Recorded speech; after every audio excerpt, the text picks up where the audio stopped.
Fresh information reaching us at this moment shows that the security situation across several parts of the country is more connected than many people earlier believed. What is unfolding now is not just random incidents happening in isolated places. What security findings are revealing is a wider pattern, where the same criminal networks appear to be operating across multiple states using similar methods, similar routes, and in some cases, the same coordination structure. This development is drawing serious attention because it explains why attacks, abductions, and threats seem to appear in different locations, almost at the same time. As you are listening to this update, please take a moment to like this video and subscribe to the channel so you do not miss important updates like this. Your support really helps us keep bringing verified and clear information to you. What we are seeing now is a situation where communities that once felt far away from trouble are beginning to experience fear and uncertainty. Villages that were calm just a few months ago are now reporting unusual movements, warnings from unknown groups, and sudden attacks that leave people confused and worried. Security sources say these events are not accidental. They are often planned, timed, and linked to activities happening in neighboring states. Please remember to like this video and subscribe as you continue watching, because staying informed is very important. The fresh evidence being discussed points to a network that moves freely across state boundaries. These groups do not limit themselves to one location. They move through forests, rural paths, and less monitored routes. They study security presence and take advantage of gaps. When pressure increases in one state, they quietly shift to another, only to return later when things calm down.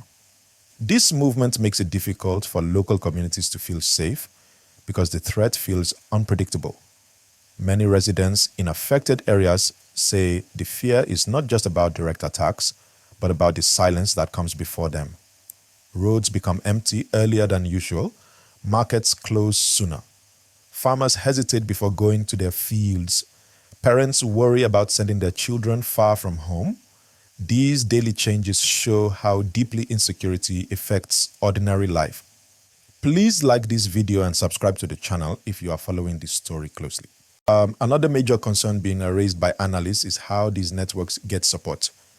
While some members are driven by criminal intentions alone, others are connected through economic activities that allow them to fund their operations. Illegal mining, unauthorized trade routes, and forced payments from local communities are some of the ways money is generated. This money is then used to move people, acquire equipment, and sustain long-term operations across different regions. What makes this situation even more serious is the way information flows among these groups. They communicate quickly, share warnings, and adapt their plans when security forces change tactics. This means that success in one area does not automatically end the problem. Instead, the pressure shifts it somewhere else. Well, this is why people in multiple states are experiencing similar patterns of fear almost at the same time. As you are watching, kindly like this video and subscribe so you can always get updates as they break. Security agencies are not unaware of this challenge. There are ongoing efforts to respond, including patrols, targeted operations, and intelligence gathering. Some communities have reported improvements after security presence increased, but others still feel exposed. The scale of the issue means that a response takes time, planning, and cooperation across different levels of government.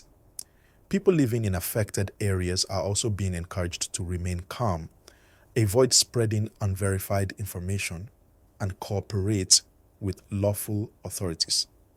Panic can sometimes cause more harm than the situation itself.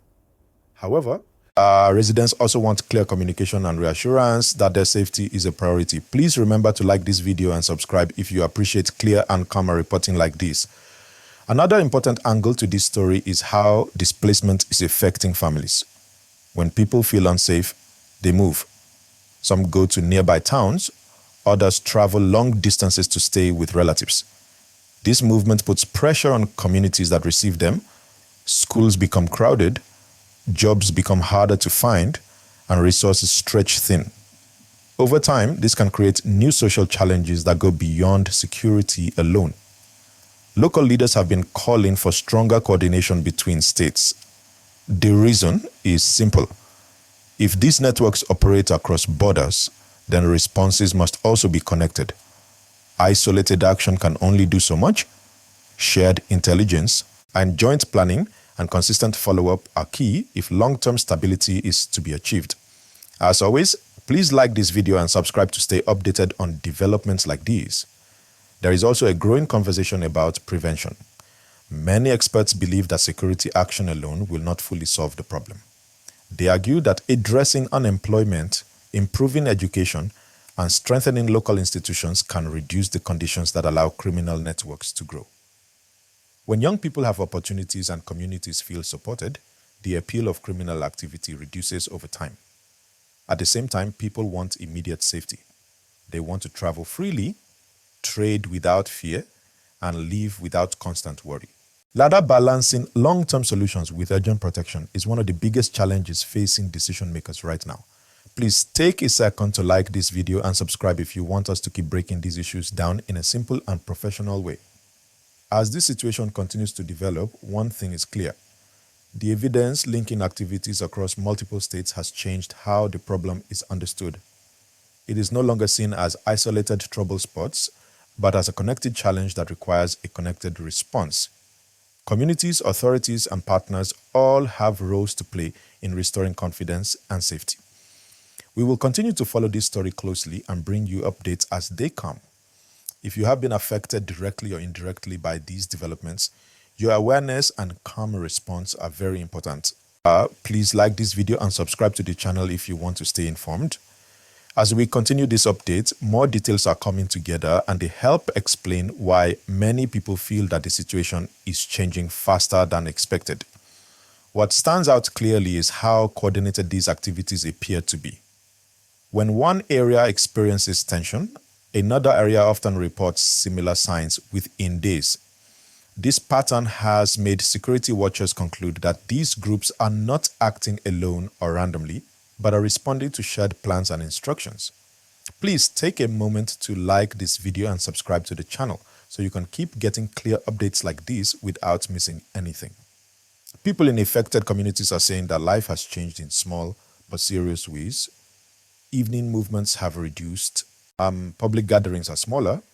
Some families now sleep in shifts, so someone is always alert. These are not signs of panic, but signs of people trying to adapt to uncertainty.